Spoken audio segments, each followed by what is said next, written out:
Tamil news பார்வையாளருக்கு அன்பு வணக்கம். இப்ப இந்த கடந்த 2, 3 நாட்களாக நம்ம சோசியல் மீடியாஸ்லயும் சரி, பல முன்னணி ஊடகங்கள்லயும் சரி, நம்ம பல செய்திகள பார்த்திருப்போம். குறிப்பாக நீங்க நினைச்சதுபடியே தம்ப்நெயில்ல பார்த்திருப்பீங்க. தர்மஸ்தலாவினுடைய இந்த விவகாரம் தான். தர்மஸ்தலாவினுடைய இந்த விவகாரம், அந்த மிஸ்டர் எக்ஸ் என்று அழைக்கப்படக்கூடிய, அந்த பீமா என்று அழைக்கப்படக்கூடிய அந்த மிஸ்டர் எக்ஸ் அவர்கள் வந்து 10 ஆண்டுகளுக்கு பிறகு ஒரு வாக்குமூலத்தை வந்து அ காவல் நிலையத்திலே வந்து ஒரு புகார் ஒன்றை கொடுத்தார். பிறகு அது நீதிமன்றம் வரை சென்று தற்போது ஸ்பெஷல் டீம் மூலியமாக விசாரணை ஒரு பக்கம் மேற்கொள்ளப்பட்டுக் கொண்டிருக்கிறது. அவர் காட்டக்கூடிய இடங்களில் எல்லாம் தோண்டுதல் பணிகளையும் மேற்கொள்ளப்பட்டுக் கொண்டிருக்கிறார்கள். பல மர்மங்களும் அவிழ்த்துக் கொண்டே இருக்குது அந்த விசாரணையுடைய விளைவாக. நம்ம அத அப்டேட்ஸும் நம்ம அத அவ்வப்போது நம்ம ஊடகங்கள் வாயிலாக நம்ம பார்த்துக் கொண்டிருப்போம். சமீப நாட்களாக அந்த வழக்கு சம்பந்தமாக ஸ்பெஷல் அந்த டீம் வந்து சுதந்திரமாக செயல்பட வேண்டும். அவர்கள் அ முழு ஒத்துழைப்போடு அவர்கள் வந்து அரசு கொடுக்க வேண்டும் என்ற ஒரு கோரிக்கைகள் வலுப்பெற்றுக் கொண்டே இருக்கிறது. அவர்கள் வந்து அ யார் குற்றவாளி என்று கண்டுபிடிக்க வேண்டும் என்ற ஒரு ஆர்வத்தோடு எல்லா மக்களும் வந்து அந்த செய்திய நம்ம அணுகிட்டு இருக்கக்கூடிய இந்த சமயத்திலே, ஒரு அணுகுண்டு ஒன்று வீசப்படுகிறது. என்ன அந்த விவகாரம் என்று சொன்னால், அந்த புகார்தாரர், அந்த முகமூடி மனிதர் பீமா என்று அழைக்கப்படக்கூடிய மிஸ்டர் எக்ஸ் அவர்கள் வந்து சொன்னார் அல்லவா அந்த புகார். அவர் பிறல் சாட்சியாக மாறிவிட்டார். அவர் எ என்னை வந்து நிர்பந்தப்படுத்தினார்கள். சென்னையில் இருந்த ஒரு கும்பல் 3 பேர் சென்ற இந்த குழு என்னை அணுகி, இந்த மாதிரி நீ வந்து எலும்புக்கூட எடுத்து போய் நீ அங்க போய் புதைச்சு நீ வந்து அந்த தர்மஸ்தலாவினுடைய நிர்வாகத்தினுடைய தலைமை இயக்குனர வந்து நீ வந்து அ டேமேஜ் பண்ணணும். அவர வந்து நீ காலி பண்ணணும். அப்படிங்கிற மாரி அவருக்கு அசைன்மென்ட் குடுக்கப்பட்டதாகவும், அத வந்து அவர் வந்து கடைசியில அவர் உண்மைய ஒப்புக்கொண்டதாகவும், பல முன்னணி நிறுவனங்கள் இந்த செய்தியை ஆதாரமற்ற இந்த ஊர்ஜிதப்படுத்தப்படாத இந்த செய்தியை வருத்தத்துக்குரிய விஷயம். தமிழ்நாட்டில் இருக்கக்கூடிய ஒரு சில முன்னணி நிறுவனங்கள் இதை பதிவிடுகிறது. அவர் வந்து பிறல் சாட்சியா மாறிட்டாரு. இது அப்படியே தலைகீழ் திருப்பமா ஆயிடுச்சு. இதுல வந்து அந்த அந்த வேண்டுமென்றே அந்த முகமூடி மனிதர் மிஸ்டர் எக்ஸ் களங்கப்படுத்த வேண்டும். அந்த வீரேந்திர ஹெக்டே அவர்களை, அந்த தர்மசாலாவினுடைய தலைமை நிர்வாகத்தை வந்து முற்றிலுமாக புனிதத்தன்மையை கெடுக்க வேண்டும் என்ற நோக்கத்தோடு சென்னையில இருக்கக்கூடிய சில குழு அவர்களை அணுகி இப்படி வந்து பண்ணியிருக்கிறாங்க. இவர பலிகடாவாக்கியிருக்காங்க. அப்படின்னு ஒரு செய்தி நிறுவனம் போடுகிறது. நமக்கெல்லாம் வியப்பா இருக்கு. ஏன்னா, ஒரு ஒரு முன்னணி நிறுவனம், அங்க இருக்கக்கூடிய எடிட்டர்ஸ், அங்க இருக்கக்கூடிய ஆசிரியர்கள், நல்ல ஒரு எக்ஸ்பீரியன்ஸ்டான இருக்கக்கூடிய அங்க இருக்கக்கூடிய நபர்கள், அவர்கள் பகுப்பாய்வு செய்ய தவறிவிட்டார்களா? அல்லது திட்டமிட்டு ஆளும் அரசால், குறிப்பாக அவர் இந்த தர்மஸ்தலா சம்பந்தமாக நமக்கு வரக்கூடிய தகவல்கள், கர்நாடகாவில் இருக்கக்கூடிய அங்க இருக்கக்கூடிய பல ஊடகங்கள் இதை மடைமாற்றுவதற்கு என்னென்ன காரியங்கள் எல்லாம் செய்ய வேண்டுமோ அவைகள் எல்லாம் செய்து கொண்டிருக்கிறது என்றெல்லாம் கூட கூறிக்கொண்டிருக்கிறார்கள். இன்வெஸ்டிகேஷன் நடக்க வேண்டும். அந்த இன்வெஸ்டிகேஷனிலே யார் குற்றவாளி என்று கண்டுபிடிக்க வேண்டும். அதுதான் மக்களினுடைய அந்த ஒரு எண்ணமாக ஓடிக்கொண்டிருக்கிறது. இது எப்படியாவது திசை திருப்பி விடலாமா? ஒரு கோவிலினுடைய நிர்வாகத்தினுடைய கீழல்லவா இது மாதிரியான பல சம்பவங்களை மேற்கொள்ளப்படுகிறது. அப்ப இது வந்து பாஜக பொறுக்காது. அப்படிங்கிற ஒரு காரணத்திற்காக பல ஊடகங்கள் திட்டமிட்டு இதை டைவர்ட் செய்வதற்கான பல முன்னெடுப்புகளை எடுத்துக் கொண்டிருப்பதாக நம்ம செய்திகள்ல பார்க்கிறோம். அதனுடைய விளைவு, அதனுடைய தாக்கம் தமிழகத்தில் ஏற்பட்டு விட்டதா? தமிழகத்தில் ஏன் ஒரு ஆதாரமற்ற செய்தியை இப்படி போட வேண்டும்? குறிப்பாக மாண்புமிகு முன்னாள் ஐஏஎஸ் அதிகாரி, இந்நாள் திருவள்ளூர் நாடாளுமன்ற உறுப்பினர், காங்கிரஸ் கட்சியை சார்ந்த மரியாதைக்குரிய உயர் திரு சசிகாந்த் செந்தில் அவர்கள். அவருடைய பெயரை திட்டமிட்டு இந்த விவகாரத்தில் புகுத்துகிறார்கள். அந்த மிஸ்டர் எக்ஸிடம் அந்த 3 குழுவினர் பேசினார்கள்.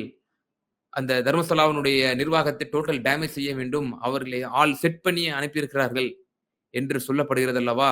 அந்த மிஸ்டர் எக்ஸை வந்து பேசியதே வந்து திரு சசிகாந்த் செந்தில் தான். சசிகாந்த் செந்திலும் இன்னும் இருவர் மேல்மட்ட அதிகாரிகள் வந்து பேசியதாகவும், அதனுடைய தூண்டுதலின் பேர்ல தான் இந்த மிஸ்டர் எக்ஸ் வந்து இந்த வாக்குமூலத்தை கொடுத்தார் என்ற ஒரு அடிப்படை புரிதல் கூட இல்லாமல், அடிப்படை ஆதாரம் இல்லாத செய்தியை பல முன்னணி நிறுவனங்கள் இதை வெளியிடுகிறது. யூடியூப் சேனல்ல ஒருத்தன் எவனாவது பேசிட்டு போறான்னா கூட அத வந்து கடந்துட்டு போயிரலாம். அவன் வியூஸ்க்காக ஏதாவது போடுவான். அவனுக்கு அந்த பொறுப்புணர்வு கிடையாது.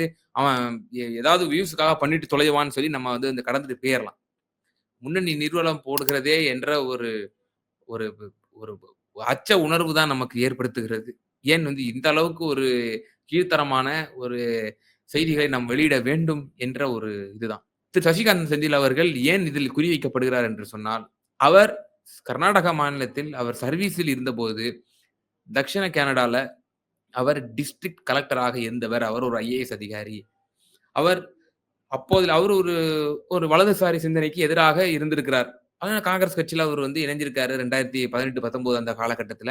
ஸோ அவர் அந்த ரிசைன் பண்ணுவதற்கு முன்னதாகவே அவர் பாஜகவுக்கு எதிரான ஒரு மனோநிலையில் தான் இருந்திருக்கிறார். அங்க ஆட்சி செய்து கொண்டிருந்த பாரதிய ஜனதா அரசிற்கும், அங்க உள்ள இருக்கக்கூடிய நிர்வாகத்திற்கும் அவர் எதிராகத்தான் இருந்திருக்கிறார்.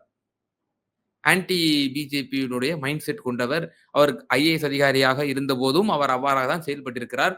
மேலும் அவர் மீது கரப்ஷன் சார்ஜஸோ, எந்த ஒரு ஒழுங்கீன நடவடிக்கையோ அவர் மீது இதுவரை வைக்க முடியவில்லை என்று பல மூத்த பத்திரிகையாளர்கள், கர்நாடகாவில் அந்த டிஸ்ட்ரிக்ட்டை சார்ந்த பல லோக்கல் ஜர்னலிஸ்ட் நற்சான்றிதழ் அளிக்கக்கூடிய காட்சிகளை நம்மால் பார்க்க முடிகிறது. அப்படிப்பட்ட சசிகாந்த் செந்தில் அவர்களை பாரதிய ஜனதா திட்டமிட்டு குறிவைக்கிறதா?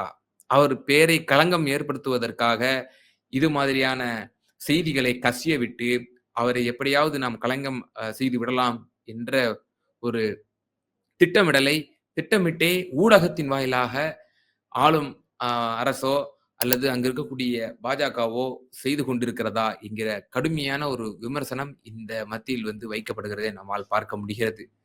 அவர் ஏன் வந்து இது மாதிரியான ஆள் செட் பண்ணி இது இது வந்து ரொம்ப ஒரு அந்நியப்பட்ட ஒரு விவகாரமாகவும் இருக்கிறது. அதே போல அங்க இருக்கக்கூடிய லோக்கல் ரிப்போர்ட்டர்ஸ்னுடைய நிலையும் நம்ம பார்க்க வேண்டியது இருக்கு. எத்தனையோ பேர் இப்போ இந்த மிஸ்டர் எக்ஸ்னுடைய அவர் வந்து பல 100 பெண்கள வந்து நான் வந்து புதைச்சிருக்கிறேன். அவங்களுடைய பாடிய பார்க்கும்போது கூட எனக்கு வந்து கேட்கறாங்க. ரிப்போர்ட்டர்ஸே கேட்கறாங்க. அதாவது பலருக்கும் அவர் பேட்டி குடுத்திருக்காரு இல்லையா? அவங்களே கேட்கறாங்க. இந்த பாடி வந்து நீங்க பலாத்காரம் செய்யப்பட்டு தான் கொல்லப்பட்டிருக்கிறது. நீங்க எப்படி சொல்றீங்க? இப்படி கேட்கும்போது தெளிவா சொல்றாரு. ஏங்க எனக்கு தெரியாதாங்க ஒரு பாடிய பார்த்தா, அதோட நிலைய பார்த்தாலே எனக்கு தெரிஞ்சிராதா? அப்படின்னு அவர் கேட்கறாரு. அப்போ அவரே சொல்றாரு, கடித்து குதறி வைத்திருப்பார்கள். அந்த அளவுக்கு இவ்வளவு மிருகத்தனமாக அந்த பெண்மணிகளை அவர்கள் ட்ரீட் பண்ணியிருப்பார்கள் நீங்க பாருங்க. இரத்தம் கசியும். ரத்தம் வந்து கசிஞ்சிட்டு இருக்கும். அந்த மாரி ஒரு பார்ப்பதற்கே ஒரு ஒரு கொடூரமாக இருக்கக்கூடிய அந்த சூழ்நிலை தான் இருக்கும் அந்த பாடி. அப்படிப்பட்ட பாடிகளை இல்லீகலாக நான் புதைத்தேன். நான் புதைத்ததை 7 பேர் பார்த்ததாக அந்த ஸ்பெஷல் டீமிற்கு சாட்சி கூறியிருக்கிறார்கள். இதுக்கு மேல என்ன வேணும்? புதைச்சதாக 7 பேர் கூடுதலாக சாட்சியும் குடுத்திருக்கிறார்கள் இந்த ஸ்பெஷல் டீமிலே. அப்போ அந்த 7 பேர் மீதும் நீங்கள் பொய் குற்றச்சாட்டை முன் வருவீர்களா? இது ஒரு விவகாரம். மற்றொன்று விவகாரம் நேற்றைய முன்தினம் சட்டசபையிலே கர்நாடக மாநிலத்தினுடைய உள்துறை அமைச்சராக இருக்கக்கூடிய பரமேஸ்வரா அவர்கள் திரு பரமேஸ்வரா அவர்கள் அவர் காங்கிரஸ் கட்சியை சார்ந்தவர். அவர் உள்துறை அமைச்சராக இருக்கிறார். அவர் கட்டுப்பாட்டின் கீழ் தான் வந்து சட்டம் ஒழுங்கு, காவல்துறை எல்லாம் வந்து உள்ளடங்கும். அவர் சட்டமன்றத்திலே ஒரு குறிப்பிடுகிறார். இந்த ஸ்பெஷல் இந்த டீம் வந்து நிச்சயமாக மூர்க்கமாக விசாரணையை வந்து நடத்தும். இதுல வந்து பல மர்மங்கள், முடிச்சுகள் அவிழ்க்கப்பட வேண்டும்.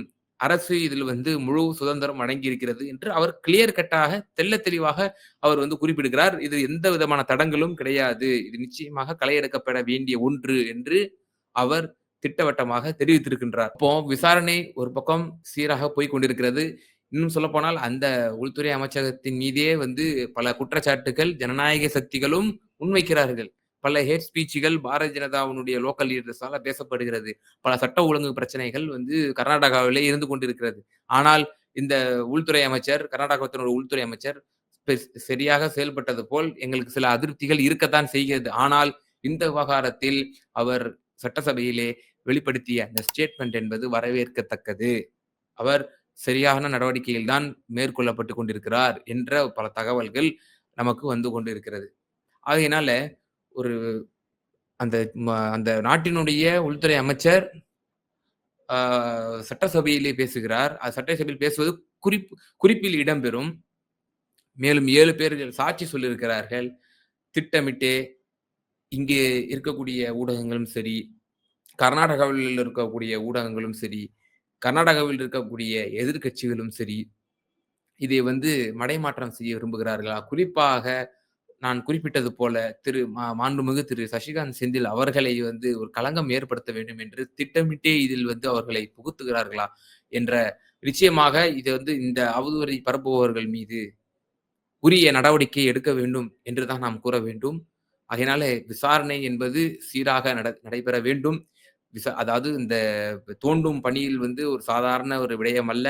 அந்த கண்டெடுக்கப்படக்கூடிய எலும்புகளை கடந்த கால வழக்குகளோடு ஒப்பிட்டு, அந்த எலும்புகளை வந்து அவர்கள் வந்து அடுத்த கட்ட விசாரணைக்கு கொண்டு செல்ல வேண்டும். ஆகையினால இது வந்து ஒரு ஷார்ட் டெர்ம் ப்ராசஸ் இல்ல. ஒரு லாங் டெர்ம் ப்ராசஸ்ன்னு தான் நமக்கு நல்லாவே தெரியுது. கண்டெடுக்கப்பட்ட எலும்புகளும் வந்து 2 இடங்கள் மட்டும் தான் 6வது மற்றும் 11வது இடங்களில் மட்டும் தான் 2 இடங்களில் ஸ்லாட்ல மட்டும் தான் எலும்புகள் கண்டெடுக்கப்பட்டிருக்கின்றன. மத்த எந்த இடங்களிலும் வந்து எலும்புகள் கண்டெடுக்கப்படவில்லை. ஆகையினாலே இவர் பேசுவதில் வந்து உள்நோக்கம் இருக்கிறது. இவர் கோவிலினுடைய நிர்வாகத்தினுடைய புனிதத்தன்மையை கெடுக்க இவர் வந்து முயற்சிக்கிறார். அதனால தான் திட்டமிட்டே இவர் வந்து ப அவதூறு பரப்புகிறார் என்றெல்லாம் கூறப்படுகிறது. அப்படி அல்ல. அவர் தன்னுடைய உயிரை பணய வைத்து, அவர் இந்த பொதுவெளியிலே அவர் தோன்றியும் ஒவ்வொரு பேட்டிகளிலும் அவர் எந்த ஒரு திணறல்கள் இல்லாமல் தெளிவாகவே அவர் அட்ரஸ் பண்ணிக்கிறத நம்மளால பார்க்க முடிகிறது. விசாரணை மேற்கொள்ளப்பட வேண்டும். சீரும் சிறப்பாக மேற்கொள்ளப்பட வேண்டும். இது மாதிரியான அவதூறு கருத்துக்களை முற்றிலுமா நாம் பார்க்கக்கூடிய மக்கள் அதை வந்து புறக்கணிக்க வேண்டும். முறையான ஒரு விசாரணை தான் இதற்கு தீர்வு தரும் என்று கூறி, தொடர்ந்து தமிழ் நியூஸ்க்கு சப்ஸ்கிரைப் செய்யுங்க. ஆதரவு தாருங்கள். நன்றி, வணக்கம்.